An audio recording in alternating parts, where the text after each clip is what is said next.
Let's talk about cover plate dies. I get asked about these quite a bit, and there are several different ways that you can use them.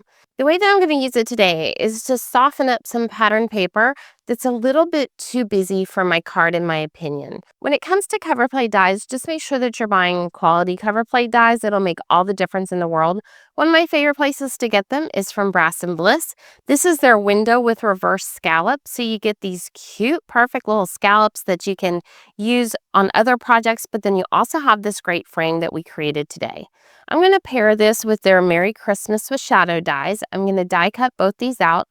I have adhesive sheet on the back of some white cardstock, and I'm going to use that for the lettering on the Merry Christmas. Because this is going to have cardstock plus an adhesive sheet, I'm going to run it through my Big Shot twice. So I'm going to run it forward and then reverse it once it's done and go back through it. Once it's all done die cutting, we want to make sure that we got a good clean cut. So you'll see me flip it over and check it before I remove those dies, just to make sure, because if I need to run it through again, I don't want to have to replace the dies.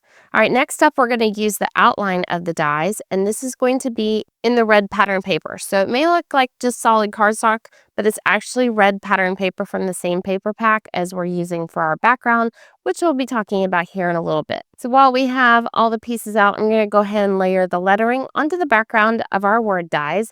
It's just going to spell out Merry Christmas. It's going to look super cute. I love layered dies like this. We'll do our Merry and then our Christmas, and you might be wondering where the I is in Christmas. I'm happy it got stuck in my die and it stayed there, because then all I had to do was line the die up over the die cut, use some tweezers, press down, and my eye dot was in the perfect place.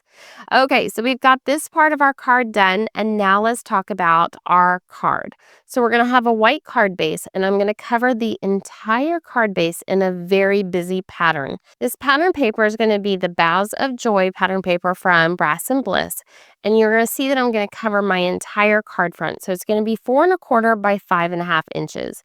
And that's a very busy pattern. I love it. But look what happens when we add the cover plate on top. It softens it up.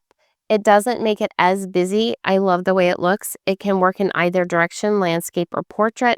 Some foam adhesive behind our words, and y'all, look how cute this card is. And it's all because of that cute cover plate. I have a link in my bio where you can get these dies and the other supplies I used to make this card.